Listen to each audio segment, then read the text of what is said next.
Johnny Cash is talking about, the guy that created grime. Yeah, he was the first grime producer. That's what he said, and you man were kids for him. People were saying that Da Vinci stole your sound. Is that true? But that's what the word was on the roads, that Jammer's not paying anyone. The word is that because they were scared of Marcus Nasty. Dizzy couldn't really be Dizzy without Wiley as well. Do you get what I'm saying? Grime History for your Saskula says that beat was originally for him. Chronic said that beat was meant to be for him. Saskula says that beat's for him. Maxwell D said that beat's for him. But guess what, guys? It's mine.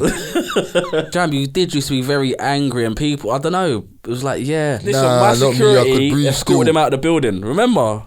Big Power escorted you out the air. He did. They didn't escort me.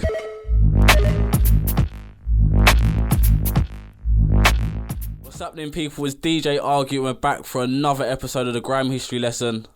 My guest doesn't really need an introduction, does he?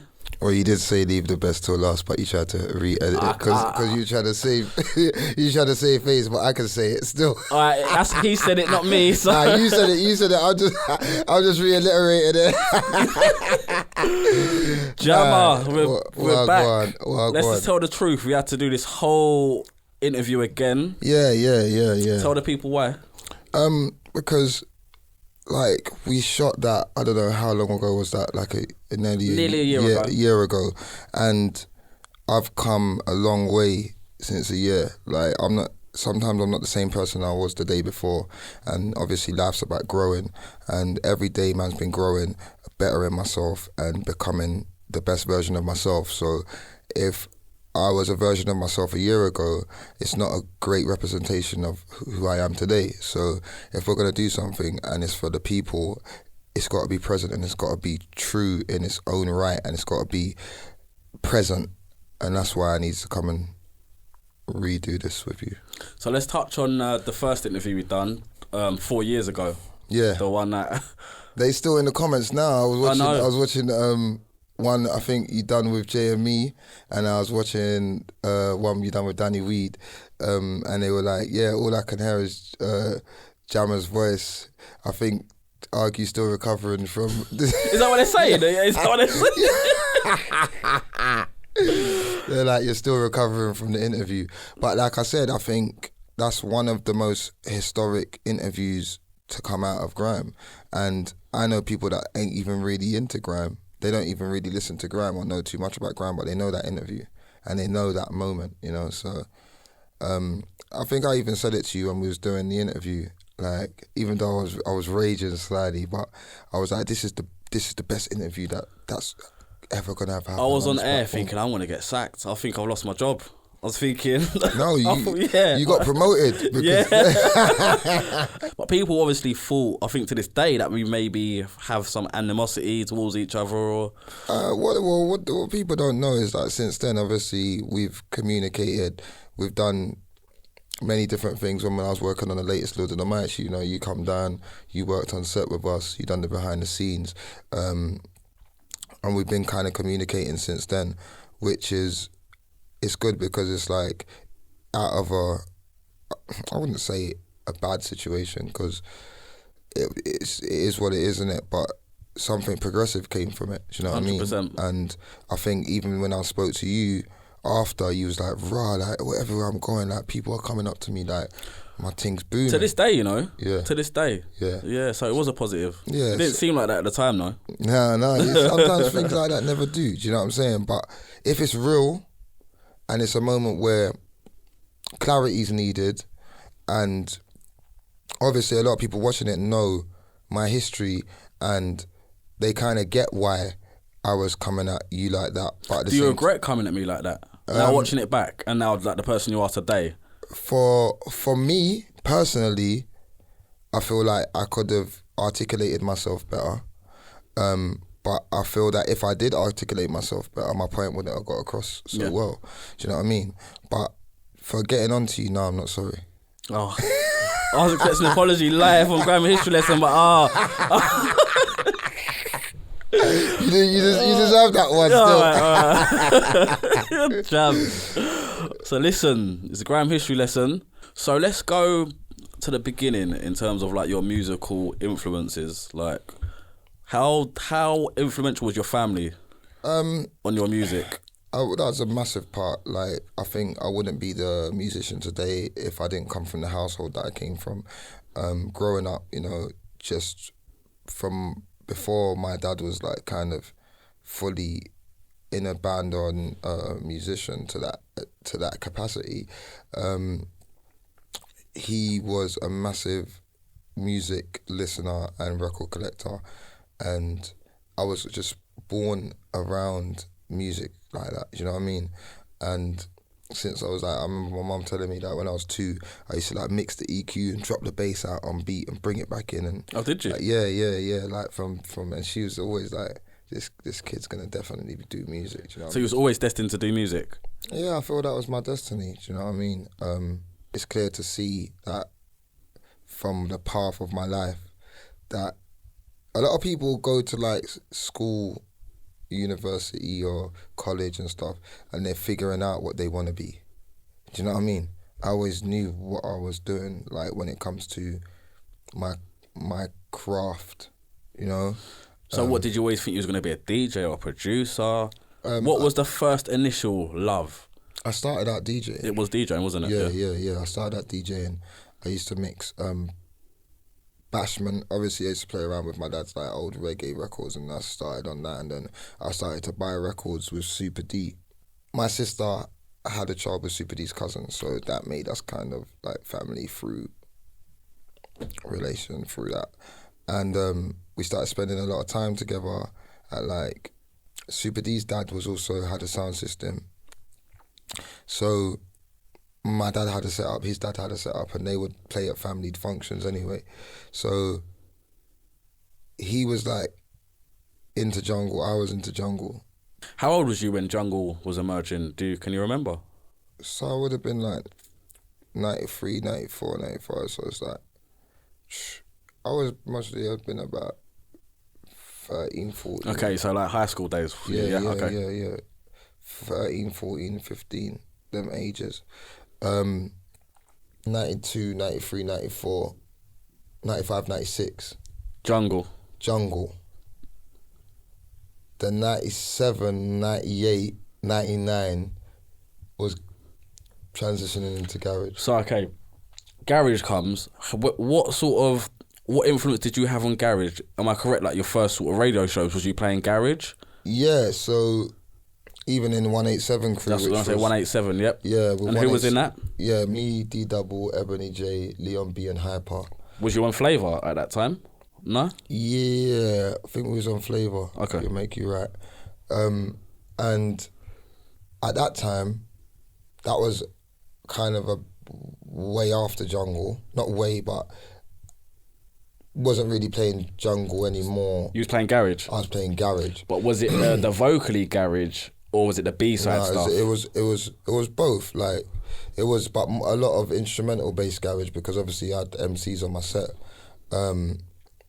Like I don't smoke the reefer, like dub versions, like, and 138 track, and even before that, like LB, yeah, that was very, very dark, wasn't it? LB, Oris J, yeah, that tune, Come On, I still play that to this day, actually. Oris J, Z Bias, yes, a lot of those guys, who were kind of very big inspirations to me, because I was lucky enough to meet these guys from a young age, because I worked in the Central Direct. So maybe that was even kind of the reason why I transitioned into my producing career. But from meeting all these guys? Yeah, because, so look, with a Central Direct, I got to see the process of creating music and distribution. Let's just go back to how I ended up at Essential Direct, right? So Dean, I know you know Jammin'. Jammin', yep. Yeah, so his older brother named Dean, he had a company named Homegrown. They were one of the first ever to do pirate radio stations in 2000 earlier than that. Like 98, 99? 98, 99, right? Basically seeing my growth, what I was doing on the street, and he saw the potential in me, and he was like, I think you should work at this place. It'll be a great experience for you. I was 16, I was leaving school. So I went to work in Essential Direct, who then I met Sarah Lockhart. She was a salesperson, record salesperson at the time there. And I went there initially to kind of get experience in the music industry in general. I was like a box boy, where I would basically get the records and count the records and then log them into this computer system. So when they sold them through the phone system, they know how many was in stock to be able to sell. And Glamour used to help me with that as well. I was like Glamour? Yeah, DJ Glamour. So me and Glamour actually became tight through working in the stock. So was you? So you was both in the stock room, counting the vinyl. Yeah. Okay. So you know, like when you get the test presses before they. So I would get all of that stuff. So they would basically cut it and bring it to the distribution to see if they want to bring this record out, right? And I would get those cuts. And then what would you do? Go to Flavour and play them? Yeah. And then you're looking like the guy. Yeah, I was the guy. Yeah. You know what I'm saying? Yeah. You couldn't get these cuts. Like I'm talking like it was, you know, even I've got all of these plates now. I've still got these vinyls and these records now, like test presses, dub plates, everything. And there's a lot of historical value to them. It's not just, this is the first dub cut that was cut of this song in 1990, whenever. Do you get what I'm saying? Or 2000 and whenever. Do you know what I'm saying? So there's historical value to these pieces of these assets, and there's the story to back it up. So by this time, they used to sell these record boxes. You know, remember them? The silver kind of record box. Yeah. And obviously from my wages I got a couple of record boxes. So I understood now obviously I was a DJ before, but I'm becoming a guy. I'm around the guys, I'm seeing the guys, the DJ producers are coming. Yeah.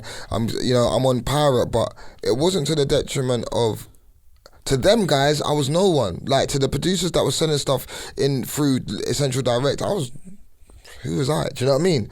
But in my world, when I was going back to the ends, I was the top guy, because I'm mixing with these guys. I'm getting vinyls. I'm getting the knowledge.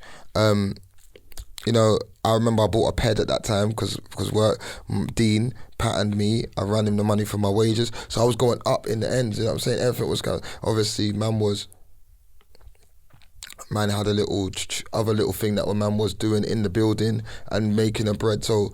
You get what I'm saying? Everything was going up. You get what I'm saying? And this time you was still only a DJ. I was still only a DJ at this time. But at that time, because I was seeing all these DJ producers, they're bringing in the thing I never forget. I think this was kind of a defining moment for me. So Solid came in with a vinyl. And it was Dilemma. Dilemma, okay. It was Dilemma. And then they ordered 6,000 units. I'll never forget this. Asher D, Mega Man, they'll remember this, because this, you know what I'm saying? And these men came to Essential Direct. They sold 6,000 copies. And at that time, they wasn't getting money up front from Essential, right? But they gave them the 6,000 copies and they sold out like that. So they came back, but when they came back, they were fresh. I remember, because the first time I remember seeing Asher D, like his Reebok classics and that, and this is no disrespect, this is me just telling the story, like his creps was lean up. And he's come back. And when they came back, these men were all fresh to death, and it made me think, like, I need to get out of this place. I need to make beats. I was thinking. But so that's when Dilemma changed everything for you. Yeah. Because a lot of people say, Johnny Cash is talking about he was the guy that created grime. Yeah, he was the first grime producer. That's what he said, and you were kids for him. I would possibly argue that, because where I was taking my influence from was Stormwalkie. Stormwalkie, yeah, Storm. 138 track. Yes. And Dilemma. So you was directly taking it from those. From those three records was my inspiration to then recreate the genre that you would then call grime, because those were still borderline garage, just dark versions of garage. So what was your first tune that you could say? Obviously, it wasn't called garage. And also, this is not me taking anything away from Johnny Cash. Johnny Cash was from West, 30 guy, like, was doing his thing. He had his own buzz going on. Them guys, they were really there. Like, but I don't know about me being his son. Like, let me just say, he never ever took me under his wing, rolled about with me, took me. It doesn't mean it like that. I think he means in music terms, the styling. Yeah, but in music terms, if you want to call anyone your son, and this is respectfully, like, if you're looking at Da Vinci, I'll go back into mine and his relationship. He will tell you. I'd have to actually listen back to what he said. Yeah. The interview's coming out. By the time this interview will come out. I've heard it was along those lines. I've heard this before, though. I've heard this before. But me and Johnny are cool anyway. It's not. It won't flood over to that. No. Yeah. But I'm just saying. Okay, right. So, a lot of influence. I wasn't really taking influence from Johnny Cash's music directly like that. So you wasn't. So you're saying this now. You didn't take any influence back then from Johnny Cash's music. No, not necessarily. No. Then who was it? So you just said obviously. It was Wookie, Zinc. Yep. And So Solid. So who was Oxide? Yeah. And Mega made some Casualty. Well, yeah, okay. All of this type of stuff. That's what I was into. Did Johnny Cash did he make garage in garage days? Was he making? He was making garage, but then he started making this Sublo. It's Sublo, but it could be classed as grime. This is but not to come off track. Bass heavy. But I want to clarify where my influences were coming from. Okay, so right. Okay. Yeah. So I just want to clarify where my influences were coming from. Obviously reggae, and then jungle, and then those elements of garage. Now I love all garage. You can remember garage was a little bit more sweet with the melodic type of stuff on top, but you want to talk about getting to shower hour, it was Storm. Boom, boom, boom, boom, boom, boom, boom, boom, boom, boom, boom, boom. If you listen to a lot of Jammer records like Army and these kind of vinyls, you can hear I've sampled the Wookie snare. Yeah. Wookie was one of my biggest inspirations. Wookie is the reason why we even most probably have the Jammer producer that you have today. I would study that guy. Oh, would you? Yeah. I would literally study. I would play Wookie records back to back for hours. Yeah. And just understand how he got the kick to do the triple kick. Yeah. Like, nasty, all of that to all of that to me was homework. You know what I mean? I wasn't studying anyone else. I was studying Wookie. So you could say it was Wookie mainly. So when and Oris J. He doesn't really get mentioned, which LB, I think he really should. LB. Yeah. Zed Bias. These are the people that I was studying, you know. These to me are masterminds. These are geniuses of. So when you're making early grime, in your head are you thinking that's the start garage? Yeah. So you just thought it was start garage? Yeah. So going back to what I was saying is like, we was mixing the songs and mixing the beats and stuff like that, and I was trying to get the sound to a certain level. So at this time, I'm still kind of at Essential Direct, but I need to leave now because loads of things are going on. So at this time now, what tunes are you making? So Jiggy, like early, like Jiggy, like give me the mic and let me get raw. What the hell do you come down there for? Okay. All of that, the instrumentals to that, like, and I was making all them instrumentals. I made like, I think Pop No Style.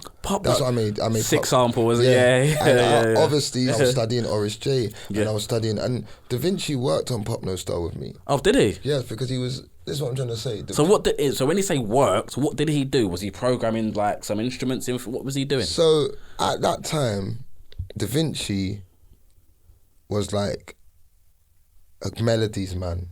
So would you say he was a melodies man? So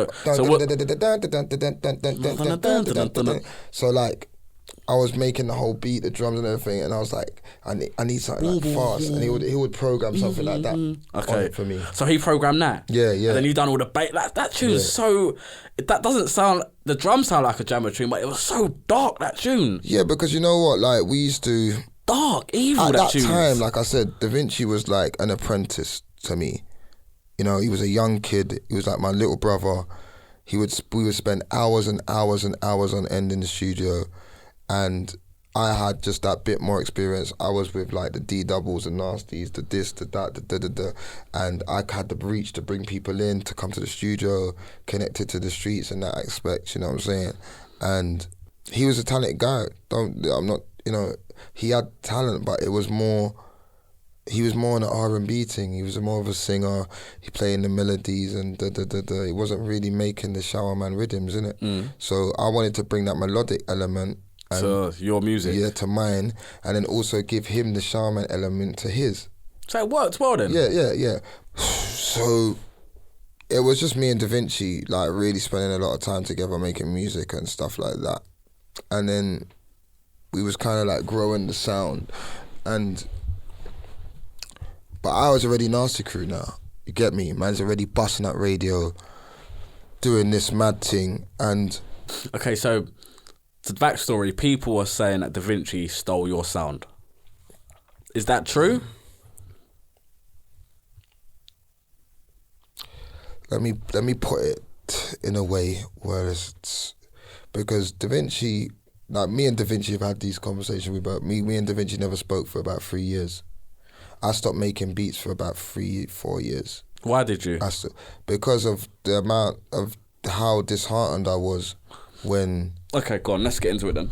How disheartened I was when P's and Q's took off.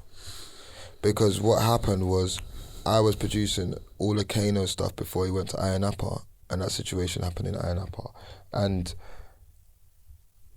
Not all of Kano's stuff, because he was linking up with a couple men or whatever. But the majority of stuff I was producing. The Take You Out sound that's behind Kano, the Destruction sound, all of the jammer sounds that was underneath the bed of Nasty Crew. Dum dum, boom boom, the drums, the thing, the saw bass, the sine waves, not the sine waves, the saw basses. The sine wave was layered with it, but it was my saw bass and the square basses that I was using.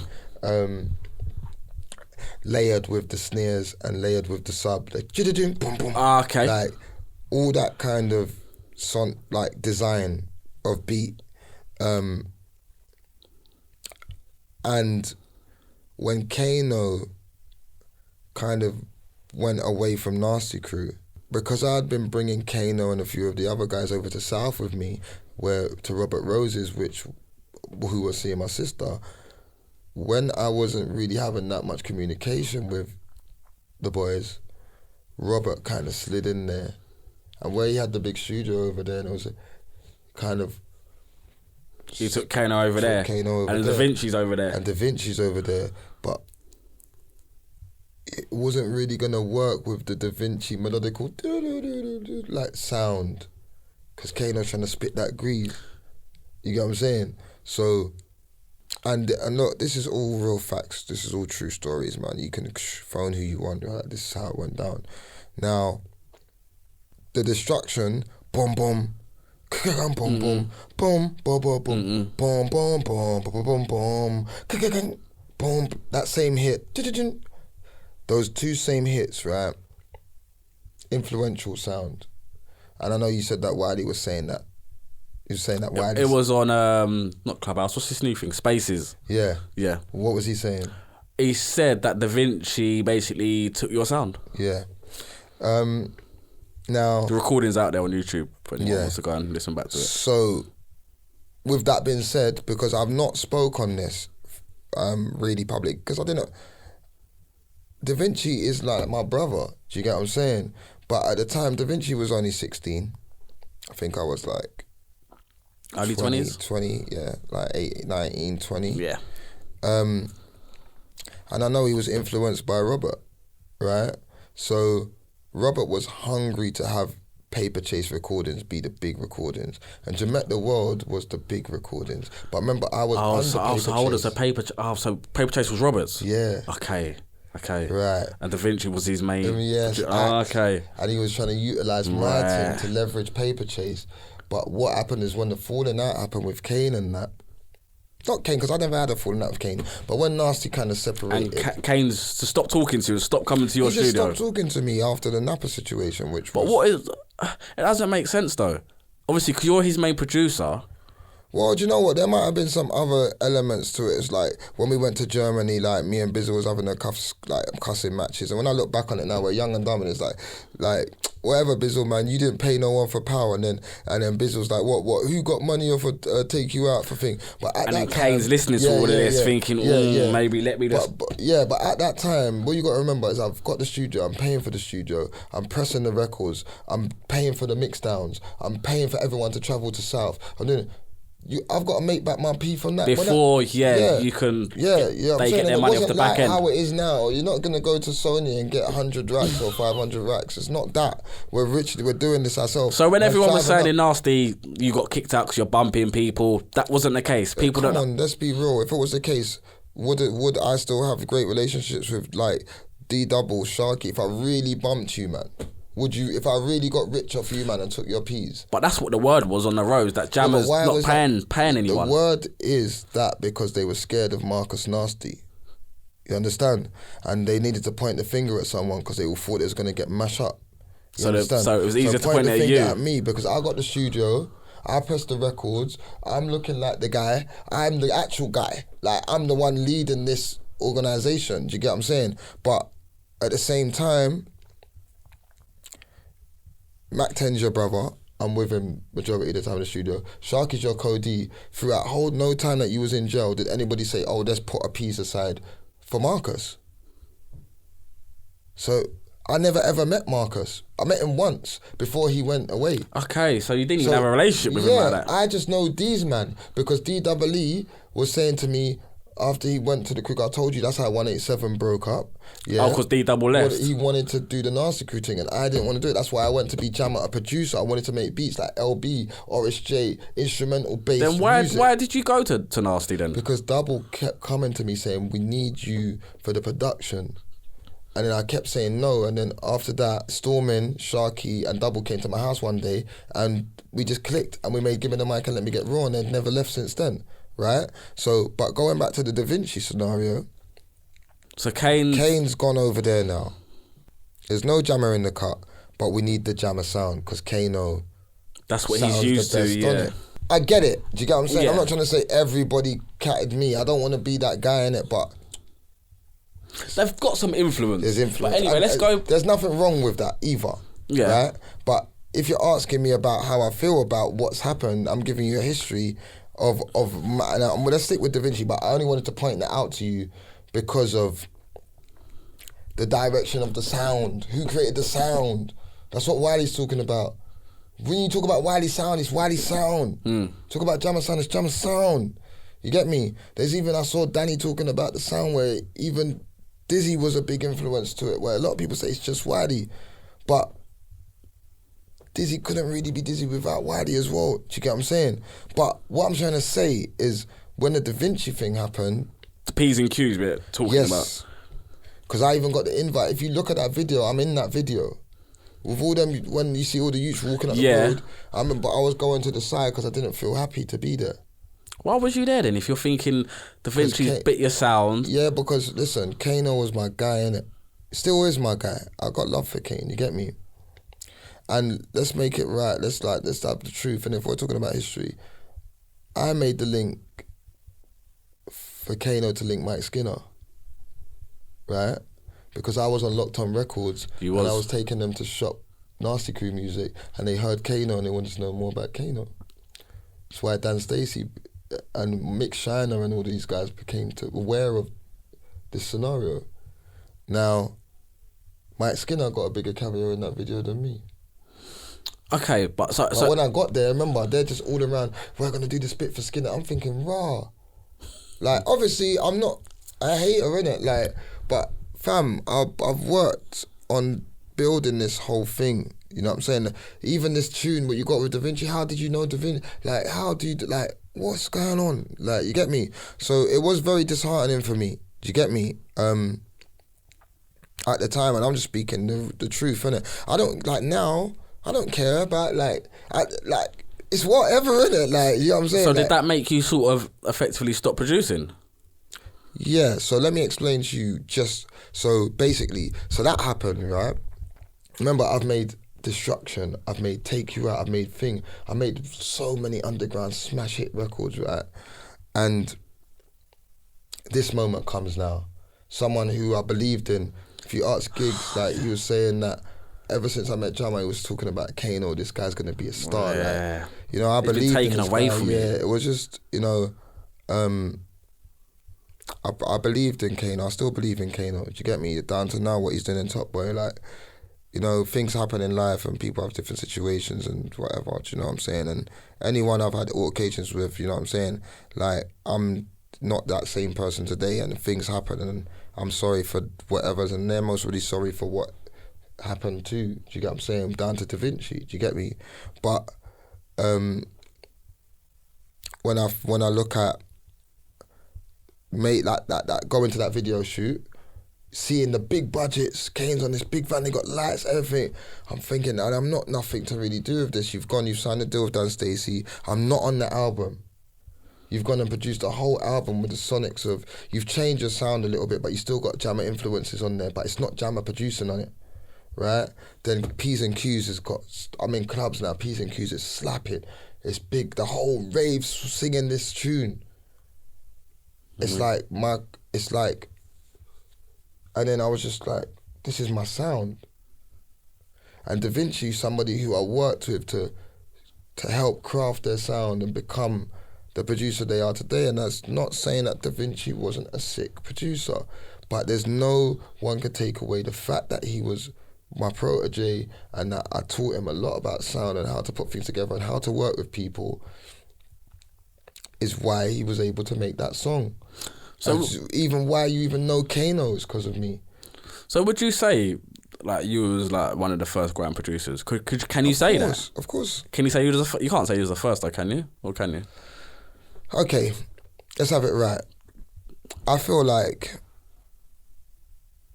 if you're talking historically and if you want to find as much facts and database, me and Wiley are the first Grime producers. Okay. Of facts and what we can see. Yeah.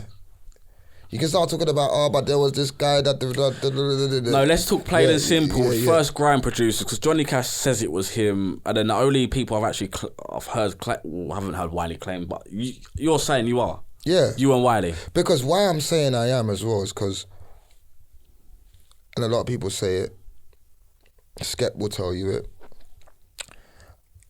I had my own sound, right? And I created a sound that was unique to me and my crew and my section of people. Now, you couldn't listen to that and say it was garage or if it was this or that.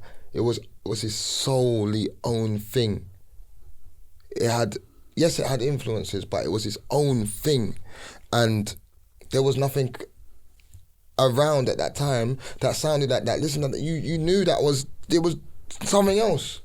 So yes, it was. So you and Wiley, you're saying. So is that where the rivalry maybe come between like Roll Deep, Nasty, yes, that's especially why. Jammer and That's Wiley? why. Yeah. That's why. It would have been someone else then, innit? It would have been Wiley versus Johnny Cash or McCarthy, or someone. Exactly. Yeah. You understand?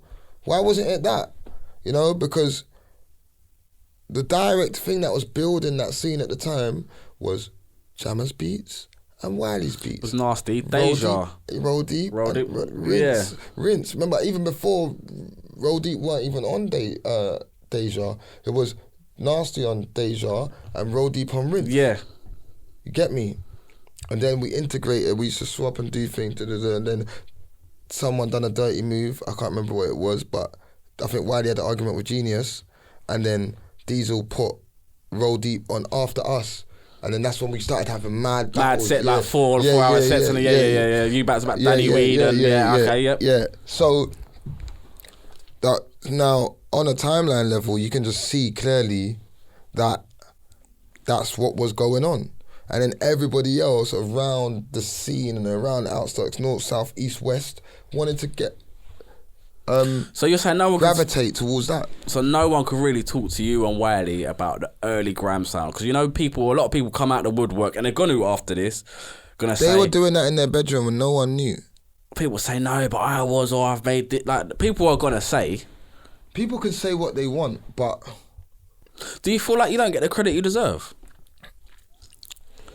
I'm asking you this because obviously I know you're not going to come out and say you've done this. No, I used to feel like that, yeah. Yeah, I could tell. I sense you had like a bit of a chip on your shoulder. Yeah, I used to feel like that, but you know what? I understand now, like, I know who I am. And the people know that was there. Yeah, the people that was there know, and I know what I've done, I know what I'm doing, and I know what I'm gonna do.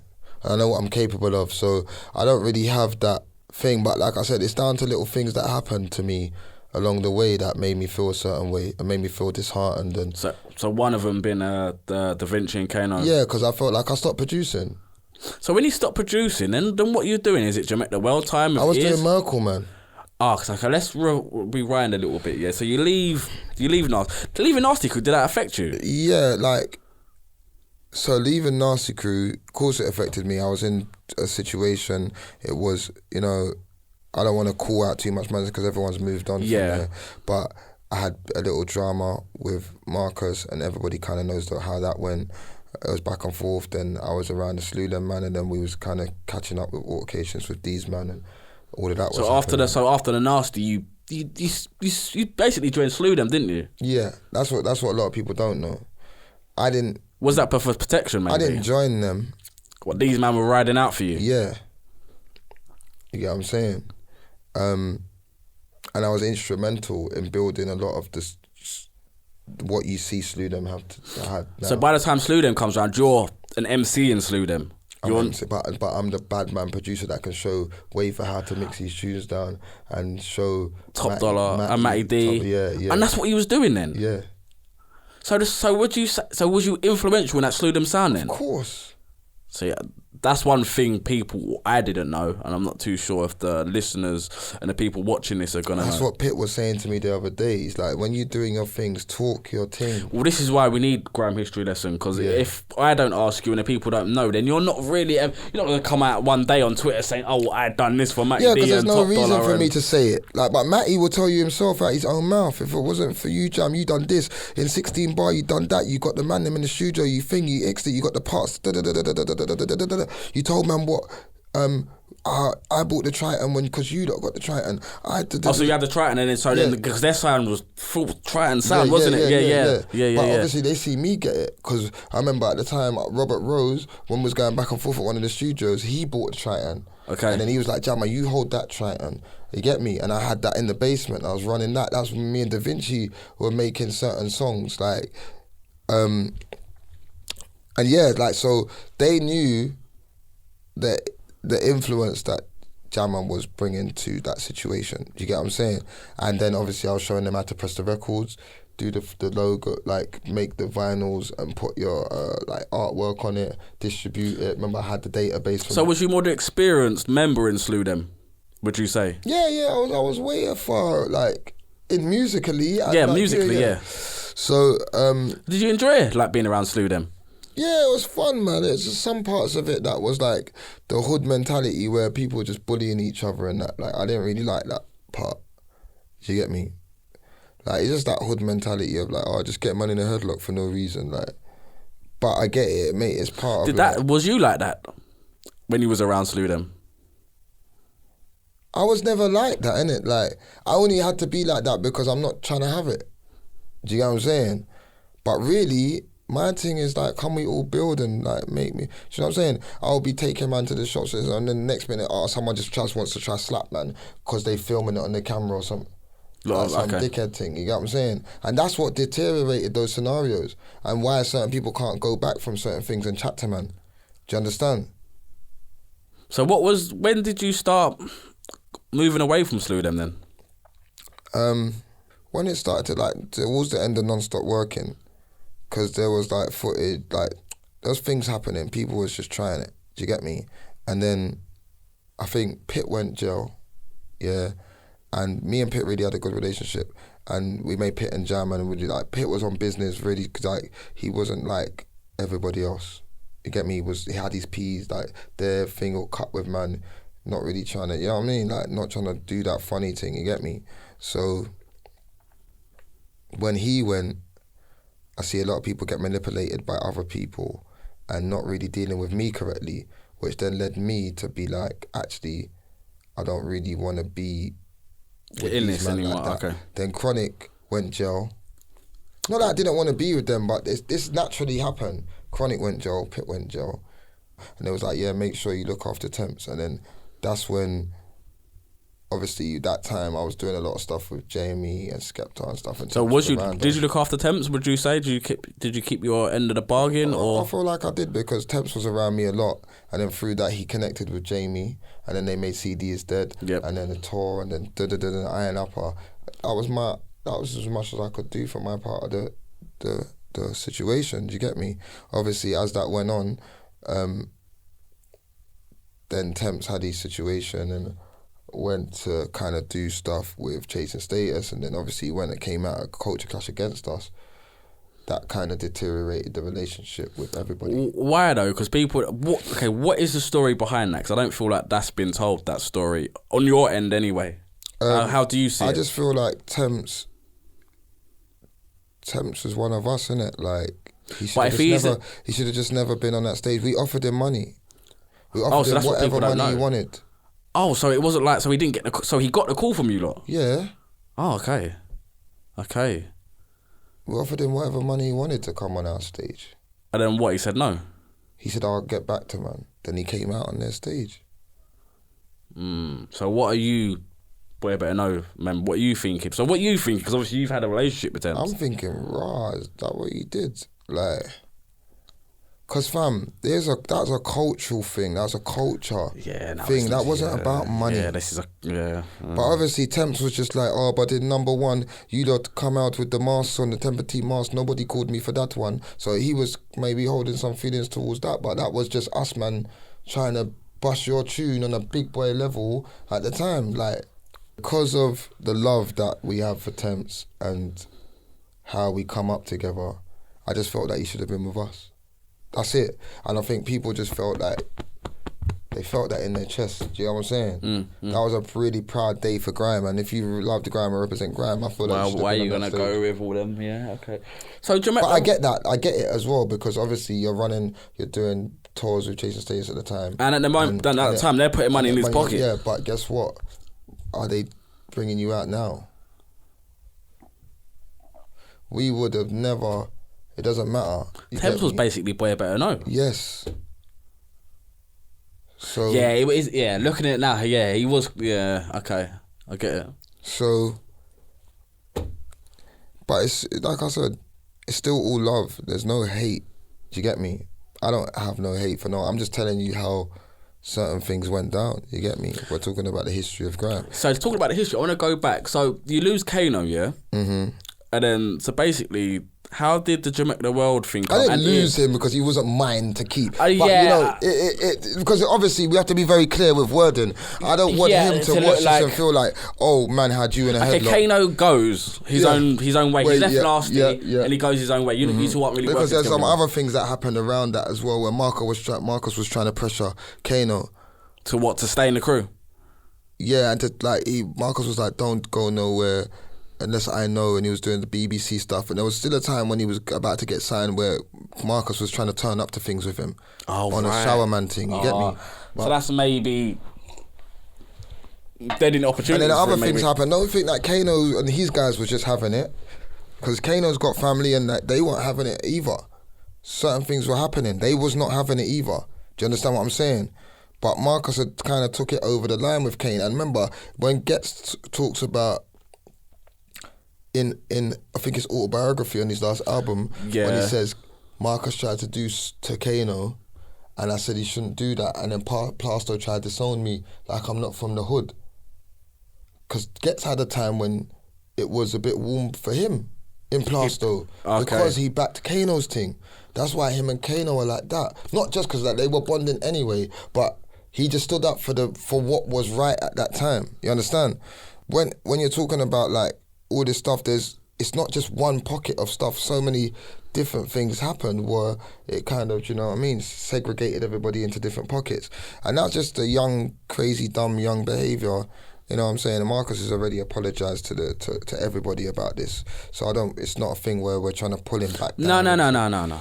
But Kano leaves. Yeah, he goes his own way. Then what do you do? Then what is it? Jamaica the World? Then what happens? So I'm doing the Sludem thing, what we just went into. Right, okay. So I'm doing that, I done a album with my brother DM called Best Friends with the Truth, but I was just producing it, and then he was like, no, I'm not finishing this album unless you spit a bar on it. You get me? Then I spat a bar on that, and then I kind of got the taste for MCing. But because I wasn't doing all the Nasty Crew stuff, I started to spit on my own beats. You didn't have the MCs anymore around? Yeah, I didn't have bare MCs in the studio anymore, so I had more beats and more time. So I started to spit on my own beats, and then having jokes with Student one day, and I was like, Neko, like, you got Merkel to my brethren. And then someone was like, oh, you should make a tune out of that. And then I started to like play around with this idea. When I spit, it's the Merkel, make it MC like Merkel. I think I came in a circle, Chapman for the green and purple haze. Yeah, and then I was just playing around with that. Then obviously that came, and the Merkel Man must have come. Who is it? Like all that came. I made Merkel Man in my basement, because I heard someone saying that in Spaces the other day. Chronic was saying that I made Merkel Man in his basement or something. I don't know how true that was, but obviously I just wanted to clarify that if that was said, no, it was made in my basement. What happened? I don't. Perhaps Spaces all over. I'm not in there anyway. No, I'm just saying though. I'm just saying. I heard this. A few people said this to me, innit? But I was in his house, Chronic's house, having a cussing match. Well, I wasn't having a cussing match. Everyone was having a cussing match. And then I was just busting jokes saying, oh, man got Merkel, like whatever. And then man was like, oh, you should make that into a rhythm. And then obviously that's when I went and made Merkel Man. But the lyrics got built here and there. And it wasn't on that Outburst rhythm. This was, I don't know what tune it was on? It's on, there's other Merkel Mans, you know. Yeah, but who made the original? I made the beat, the original. But how does it go? Bloom, bloom, bloom, bloom, bloom, bloom, bloom, bloom, bloom, bloom. When I spit, it's the Merkel. Make it MC. Oh, that one. Yeah. Oh, that beat. Yeah. Oh, yeah. Oh, was it that? Yeah. So I made that, innit? And then obviously, I swear there was a version of that floating around. Yeah. There was, wasn't there? Yeah, the actual tune was floating around. Yeah, come out on vinyl. Yeah. Yeah, but it never, it was like, it was just like a thing, you get what I'm saying? And then one day Wiley came to my house with Maximum, and then he was like, yo, you need to do that on this. Grime History for you. Saskula says that beat was originally for him. Everyone says that originally. That's what he says. That beat, Merkel Man beat, was meant to be for him. Saskula says that beat's for him. Maxwell D said that beat's for him. But guess what, guys? It's mine. You get what I'm saying? Guess what, guys? You wouldn't have been able to do.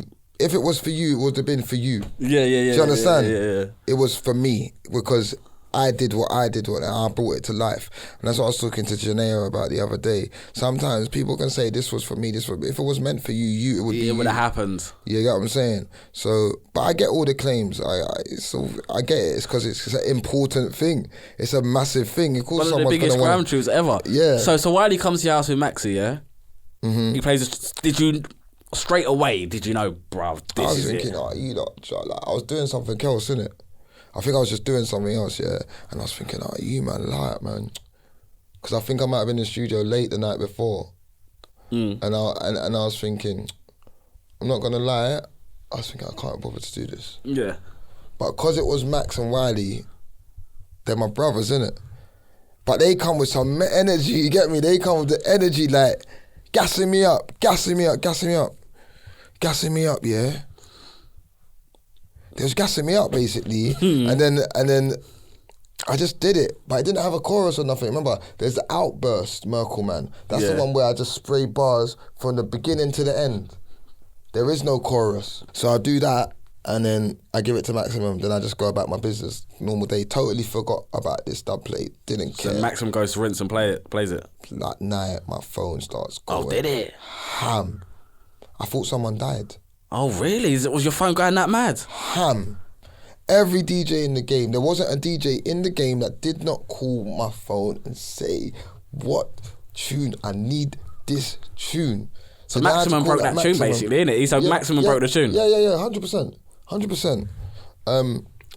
And then I was like, I got to chat to Maximum a minute to see how long he wants it exclusively for, innit? Because everyone's ringing you now. Yeah, because he's made the thing go like this is not a joke. I'm saying everyone from like at the time, like Cameo, Logans. Oh yeah, Commander B was around back then, all yeah. The Southwest DJs, everyone, the Rough Squads, the this, the that, everyone wanted the tune. So I remember going to Kano's launch party. I remember through all that stuff that was going on. Remember I've told you how it's gone. Yeah. They've done the song with Da Vinci. This is the album now. I'm kind of a bit thing. Because Dan Stacey knew what was happening with that scenario. Yeah. And the album got pushed through with Warner, and I never got a record on the album. To rectify it, what he done is he got me to be a part of the sound direction on 679 Run the Roads. Run the Roads, yes, Run the Roads, you can see a lot of jammer tunes, ear tunes on there. And then the jammers, yeah. Yeah, and then that's what helped Destruction elevate. I done a VIP version with Kano. You understand? Sorry, Dan Stacey made it up to you. Or was that's for his own benefit as well, though? That was my guy. I saw that the other day. Yeah. Do you get me? This is what I'm trying to say. Everybody knows what they did. You get me? Mm. But I'm not bitter. That's what I want everyone to know. I'm not bitter. I'm happy that I was an influential guy, actually, to be fair. Do you get what I'm saying? Like, I never used to look at it like this. I used to be very angry. You did, man. Jam, you did used to be very angry, and people, I don't know, it was like, yeah. Because I've done a lot of work, I've done a lot of things. And then other people was getting all the credit for it. Credit for it, do you get what I'm saying? And it's just at the time it was a very painful thing to go through. But it made me the person I am today. Like how I am, what I do now, what I'm working. Like I'm a military. I'm a powerhouse, untouchable, unstoppable. Yeah. So do you feel like now you're getting your credit now? You're getting the due diligence. I don't really want credit. You don't anymore. Is it? Yeah. I don't really want credit. I just want to work and I want to get what I deserve for my work, and I just want to go to Jamaica and live wherever. But I feel like you're getting a lot of opportunities now. Now you've you stopped drinking and everything, and you've evolved as a person, should we say? Yeah. Like, do you feel like you're reaping the rewards now? Yeah. Like the right stuff's happening for you? Yeah, the right stuff's happening. I don't smoke. You get what I'm saying? Oh, you stopped that as well? Yeah. Oh, okay. Yeah, I don't smoke. Like, my whole settings is different. Because to be fair, when I was watching, I was thinking, please, let's drop this first interview we've done. But when I do watch it back, honestly now, it was the old you. Mm-hmm. It was very, I don't even know how to describe it. It was just the old jammer. Yeah, he was talking a lot of sense in it. Yeah. But there was something about it that it would have went viral. It would have went viral. Yeah. Stuff you were saying, and you would have went viral, but it might have been for the wrong reasons. And there's certain things that I'll still talk on through this, and we can, take what you want from it. Do you get what I'm saying? I said, me and Wiley, we have a love-hate relationship. That's what it was been based on from the beginning. It's love-hate because you come to my house and link me and we'll go and do this mad tune or make money together and go and do this show. But then you'll do a diss track for me, or we'll be having beat battles and stuff like this from the day dot. So it's always been that kind of element. Then one day you'll phone me up and be like, come over here, I can help you get a deal there, or this, or like when I'm with Dizzy, you phone me and be like, tell Dizzy like this, that, like I'll give him the album for free, just put it out on Dirty Stank, like I want to squash the beef. Remember, I'm the only man that actually had... You had that connection, you was cool with Dizzy and Wiley. Yeah, not a lot of people... How was that being, would you say you was in the middle? Yeah, man, I got a lot of in the middle stuff for that, do you know what I'm saying?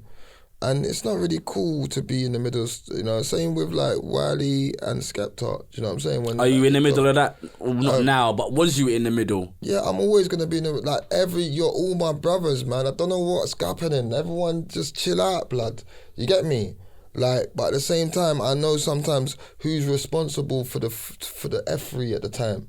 You get what I'm saying? But at the same time, sometimes you have to put and that's why we was ended up speaking about the Wiley scenario, because I know Wiley's like drawed me into certain scenarios before. Like I said, I was doing business with Ben at the time.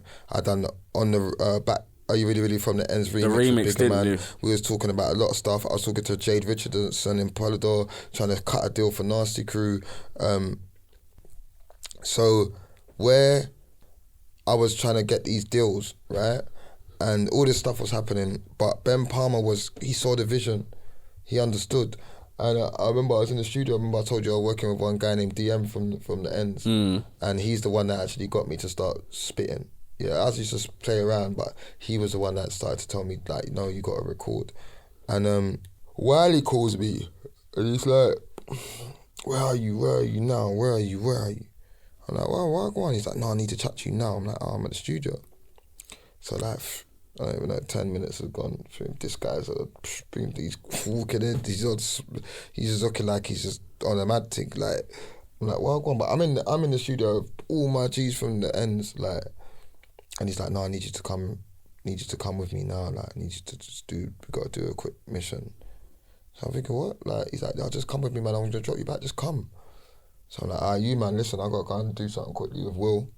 I'm going to come back in a piece. Just write your bars, innit? And then when I come back, I'll record it, whatever. Jumped in the car, driving, whatever. And then he's like, oh, yeah, what have you spoke to Ben? You spoke to Ben today.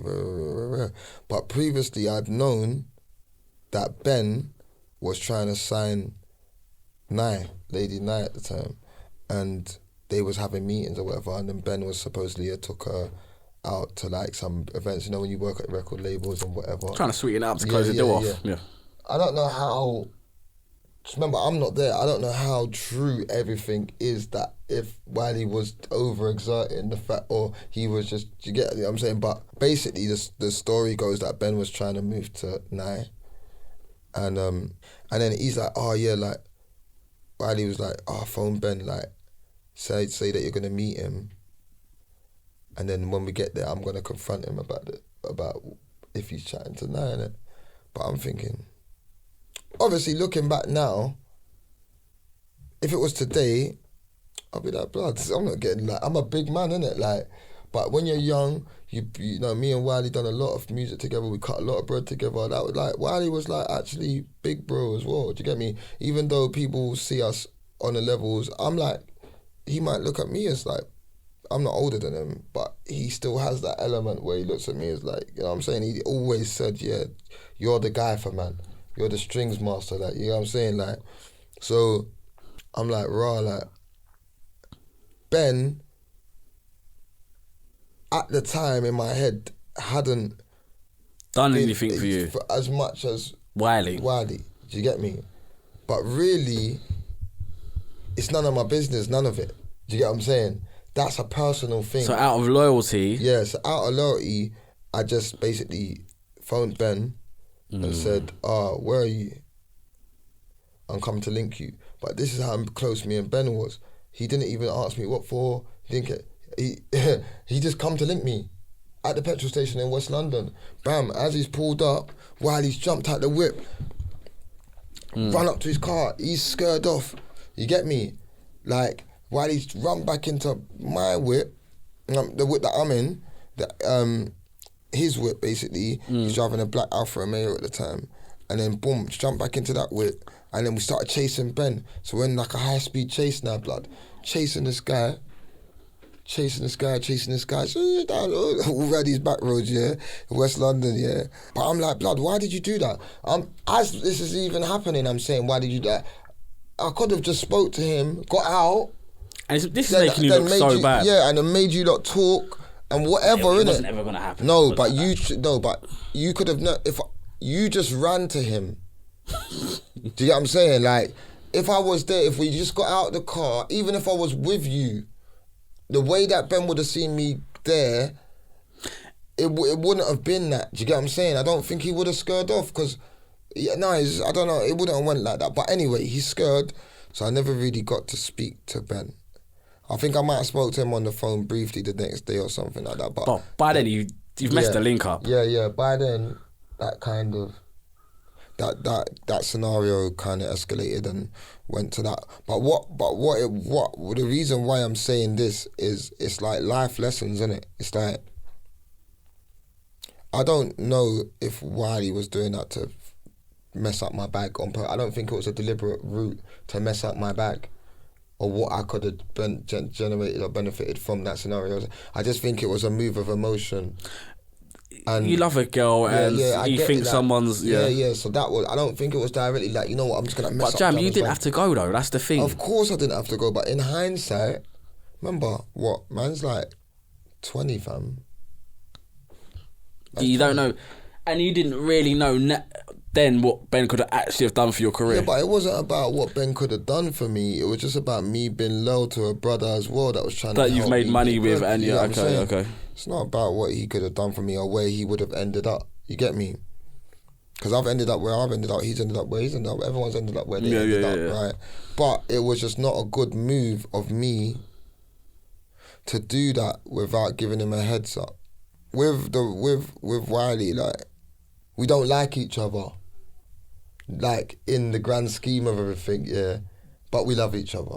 Do you get what I'm saying? Like a brother, yeah, two brothers. It's one of them ones, isn't it? Yeah, that relationship, yeah. We can be in the same space as each other. It's Max, you two are like arguably the most sort of powerful individuals to come out of grime. So it makes sense. Yeah. So I think that's got a part to do with it as well. The rivalry over so much time and me trying to beat what you just did and you trying to beat what I just did. And I think it's positive as well because there's competition, which is always... You need that. You need that to become the greats. Who are the greats in grime, would we like? Now we said you and Wiley, but who else can you can say that, you know, this person has took grime to a next level and like they'll be in the history books forever? Like, I think D-Double, Chipmunk, JME, Gets, Dizzy. Those are the guys I feel like, Skepta, those are the guys I feel like, if you're talking about taking it to next levels. Yeah. But then there's greats that are just the like goats. Yeah, veterans like, and yeah, vets and stuff like that. But that list is very long. But what does Boy Better Know mean to you?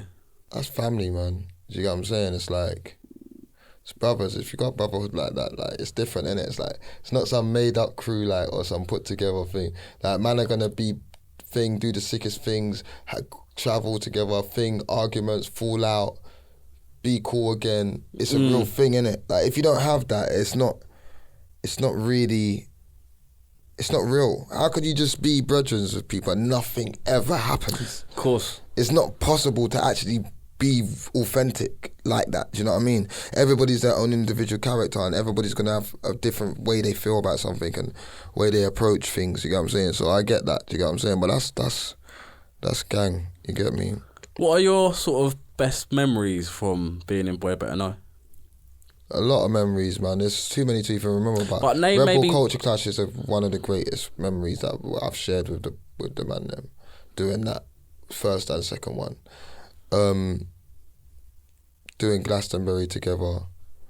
And then all the little smaller clubs that we used to do over there. Iron Apple. Iron Apples, yeah, you used to run that, didn't you? Yeah, for a period. That. So many memories, man. So much. There's a lot. Do you know what I mean? One day we got to do a little sound documentary or film about whatever. Do you get what I'm saying? But yeah, like, it's sick. It's a lot of history, man. Yeah, Lord of the Mics is a crazy one. Yeah, Lord of the LOTM. Yeah, we've done so much, and like, I feel like there's more to do with it. But have you parked that off for the moment? Yeah, it's a parked off strap right now. What's your top 3 Lord of the Mics moments before we end this? Because I think this is Wiley and Kano, Skepta and Devilman, and Big H and P Money. See, Big H and P Money, it might seem like you was a bit biased in that clash, maybe. To who? To maybe P, maybe. Biased to P, how? Because I feel like, this is what H sort of said after. It seemed like, I don't know, that you... So what, I was kind of taking P's side in that clash? That's what H has said. That's obviously, you know that. This is what he said after. Do you feel that was the case? No, if you watch it back, does it look like I'm being biased? It doesn't look like, but H made a big deal after saying that was the case. That you lot have agreed this and that, and then you've come to the clash, and then you've changed the rules. I think that clash was amazing regardless, right? But what is evident is that at the time, it was Lord of the Mics live, which first of all, we'd never done that before. So we never had a crowd reaction. So we were trying to record it like it was Lord of the Mics in the basement, but it wasn't going to happen. It should have been that. You know what I'm saying? It should have been that. It's like, it was different. So I think that, first of all, the approach to that was kind of dealt with wrong. Secondly, I was just trying to get Big H to kind of say his bars, and then P to say his bars, and then he could to have that kind of back-to-back yeah, feel. to have that. But Big H was on the thing like, this ain't no back-to-back. It's not Kano and Wiley, man. Just Duppy, man. So it was hard for me to get a middle ground. It was just making my job awkward, innit? Like, it was just, all of it was making my job awkward. P was getting a little bit frustrated with the scenario, and then... Which is understandable. It's understandable, but it's like, it just wasn't the best for me to be able to do what I do best. Do you understand what I'm saying? And it was a lot of separate units in the room. It could have got to something like that. It's a lot of stuff. And you're thinking, and the cameras are rolling, and it's live. So obviously, I'm not trying to say it was easy for you to even be in the middle of that. Yeah. But yeah. Yeah, so that was a bit techie, but like, there's so much more. Like, the funny thing is, the history of grime, it has to be continued, because there's so much more that I didn't touch on. There's so much more things I didn't talk about. Like, do you know what I'm saying? And there's so much stuff, like pockets and different places. Well, we're definitely gonna do a part 2. But I feel like we've touched on sort of the beginning, certain bits. Yeah. But I want to hit you back up, and then I'm gonna think, what haven't we touched on, and maybe talk about the sort of actual subjects that we want to piece together and stuff. Yeah, but we'll do it. It's good that we've connected again, back on camera. Yeah. We've sort of put to bed whatever people thought the situation was from the first interview. But yeah. Yeah, don't worry. You see the comments, on this one, you can say that Argy can breathe now. I was always No, obviously he was on a that. respirator before. No, I wound you up so much. He lost how his serious head. he takes jokes. He's like, he still can't even get the. He's still not even like. He's like, he's still like. My security escorted him out of the building. Remember? Big Power escorted you out the year. He did. They didn't escort me. Yeah, Do you remember? If you go back to the footage now, I've got the actual footage that actually really happened. That didn't come out. Don't say that. What really happened? Really. I got credit off. I never got credit off. There wasn't no real footage. What really happened? What really happened is what they saw that day when the security guy came in the room, because that's what actually wound me up, innit? Because I was like, if this guy touches me, it's gonna get mad, because it's gone past you now. You get me? It's like, this brother, he's wham. He's all right, this guy just no. It's too much. And also, my man knows the thing, because he's seen man. He was coming shoot. He knows the thing, so he didn't really even want that smoke. Do you know where it was? I think the people upstairs got alerted that this is kicking off on radio, and I don't think they knew how to take it. Yeah, they did. Yeah. Obviously, they don't. They're just thinking whatever, innit? Like, but at the same time, we're not gonna let people think that this Pablo guy was gonna come and put hands on me. That wasn't gonna happen. But yeah, cool. Respect talking, man. Jam. Yes. Part 2 coming real soon. This is Grime History Lesson. We're done.